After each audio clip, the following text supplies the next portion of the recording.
Hello बच्चों, नमस्कार बच्चों। आइए देखिए, आज हम कहानी पढ़ाने जा रहे हैं। कहानी का नाम है पंच परमेश्वर। देखिए पढ़ते हैं बच्चों। यह जुम्मन शेख और अलगू चौधरी की कहानी है। आइए पढ़ाते हैं। जुम्मन शेख और अलगू चौधरी में गाढ़ी मित्रता थी। साझे में खेती होती थी। कुछ लेन देन में भी साझा था। एक को दूसरे पर अटल विश्वास था। जुम्मन जब हज करने गए थे तब अपना घर अलगू को सौंप गए थे और अलगू जब कभी बाहर जाते तो जुम्मन के भरोसे अपना घर छोड़ देते थे। इस मित्रता का जन्म उसी समय हुआ था जब दोनों बालक ही थे और जुम्मन के पिता जुमराती उन्हें शिक्षा प्रदान करते थे। जुम्मन शेख की एक बूढ़ी खाला थी। उनके पास थोड़ी सी जायदाद थी, परंतु उनके निकट संबंधियों में कोई न था। जुम्मन ने लंबे चौड़े वायदे करके वह जायदाद अपने नाम लिखवा ली थी। जब तक दानपत्र की रजिस्ट्री नहीं हुई तब तक खाला की खूब खातिरदारी हुई। स्वादिष्ट पदार्थ खिलाए गए। रजिस्ट्री की मोहर लगते ही इस खातिरदारी पर भी मोहर लग गई। जुम्मन की पत्नी करीमन रोटियां देने के साथ कड़वी बातें भी सुनाने लगी। जुम्मन शेख भी निठुर हो गए। कुछ दिन खाला ने सब सुना और सहा, पर जब न सहा गया तब जुम्मन ने से शिकायत की।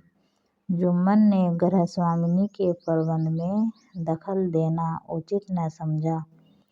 कुछ दिन तक और यो ही रो धोकर काम चलता रहा। अंत में एक दिन खाला ने कहा, बेटा तुम्हारे साथ मेरा निभाह न होगा। तुम मुझे रुपए दे दिया करो, मैं अलग पका खा लूँगी। जुम्मन ने धृष्टता के साथ उत्तर दिया, रुपए क्या यहाँ फलते हैं? खाला बिगड़ गई। उन्होंने पंचायत करने की धमकी दी। जुम्मन बोले, हाँ जरूर पंचायत कर लो, फैसला हो जाए। मुझे भी रात दिन की यह खटपट पसंद नहीं। एक दिन संध्या के समय एक पेड़ के नीचे पंचायत बैठी। जुम्मन शेख ने पहले से ही सारा प्रबंध कर रखा था। पंच लोग बैठ गए तो बूढ़ी खाला ने उनसे विनती की, पंचों आज 3 साल हुए मैंने अपनी सारी जायदाद अपने भांजे जुम्मन के नाम लिख दी थी। जुम्मन ने रोटी कपड़ा देना कबूल किया था। साल भर तो मैंने रो धोकर इसके साथ काटा, पर अब सहा नहीं जाता। मुझे ना पेट की रोटी मिलती है ना तन पर कपड़ा। मैं बेसहारा हूँ। तुम लोग जो राह निकाल दो उसी राह चलूँ। मैं पंचों की बात सिर माथे चढ़ाऊँगी। सरपंच किसे बनाया जाए, इस प्रश्न पर जुम्मन शेख और खाला जान ने कुछ कहा सुनी हुई। अंत में खाला बोली, बेटा पंच न किसी के दोस्त होते हैं न किसी के दुश्मन। तुम्हारा किसी पर विश्वास न हो तो जाने दो। अलगू चौधरी को तो मानते हो, लो मैं उन्हीं को सरपंच मानती हूँ। जुम्मन शेख आनंद से फूल उठे। परंतु मन के भाव को छिपाकर बोले, चलो अलगू चौधरी ही सही। अलगू चौधरी सरपंच हुए। उन्होंने कहा, शेख जुम्मन, हम तुम पुराने दोस्त हैं, मगर इस समय तुम और बूढ़ी खाला दोनों हमारी निगाह में बराबर हो। जुम्मन ने कहा, खुदा गवाह है, आज तक मैंने खालाजान को कोई तकलीफ नहीं दी। अलगू चौधरी ने जुम्मन से जिरह शुरू की। जुम्मन चकित थे कि अलगू को हो क्या गया है। अभी तो यह मेरे साथ बैठे थे, अब इतने प्रश्न मुझसे क्यों पूछते हो जुम्मन? जुम्मन यह सब सोच ही रहे थे कि अलगू ने फैसला सुनाया। जुम्मन शेख पंचों ने इस मामले पर विचार किया।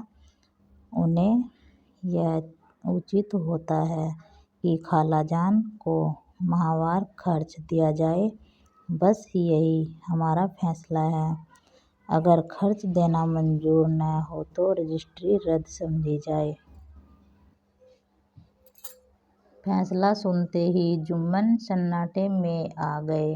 अलगू के फैसले की सभी लोग प्रशंसा कर रहे थे, पर इस फैसले ने अलगू और जुम्मन की दोस्ती की जड़ हिला दी। जुम्मन को यह फैसला आठों पैर खटकने लगा। वे इस ताक में थे कि किसी तरह अलगू से बदला लेने का अवसर मिले। ऐसा अवसर जल्द ही जुम्मन के हाथ आया। अलगू चौधरी बटेसर से बैलों की एक बहुत अच्छी जोड़ी मोल लाए थे। देवयोग से जुम्मन की पंचायत के 1 महीने बाद इस जोड़ी का एक बैल मर गया। अब अकेला बैल किस काम का। गांव में समझू साहू थे। उन्होंने 1 महीने में दाम चुकाने का वादा करके चौधरी से बैल खरीद लिया। समझू साहू ने नया बैल पाया तो लगे रंगेदने, न चारे की फिक्र न पानी की। वह दिन में 3-3, 4-4 खेपे करने लगे। एक दिन साहू जी ने दूना बोझ लाद दिया। बैल ने जोर लगाया, पर वह आधे रास्ते में ही धरती पर गिर पड़ा। ऐसा गिरा कि फिर न उठा। इस घटना को कई महीने बीत गए। अलगू जब बैल के दाम मांगते, तब साहू साहूबाइन दोनों ही जल्ला उठते। कहते, मुद्रा बैल दिया था, उस पर दाम मांगने चले हैं। इसी तरह कई बार झगड़े हुए, पर साहू जी ने बैल का दाम न चुकाया। लोगों ने साहू जी को समझाया, भाई पंचायत कर लो, जो कुछ तय हो जाए उसे स्वीकार कर लो। साहू जी राजी हो गए तथा अलगू ने भी हामी भर ली। उसी वृक्ष के नीचे पंचायत शुरू हुई। रामधन ने कहा, चौधरी बोलो, किसको पंच मानते हो? अलगू ने कहा, समझू साहू ही चुन ले। समझू खड़े हुए और कड़क कर बोले, मेरी ओर से जुम्मन शेख। जुम्मन का नाम सुनते ही अलगू का कलेजा धक धक करने लगा। फिर भी उन्होंने कहा, ठीक है, मुझे स्वीकार है। सरपंच का आसन ग्रहण करते हुए जुम्मन ने अपनी जिम्मेदारी का भाव पैदा हुआ। उन्होंने सोचा, मैं इस समय न्याय के सर्वोच्च आसन पर बैठा हूँ। सत्य से जो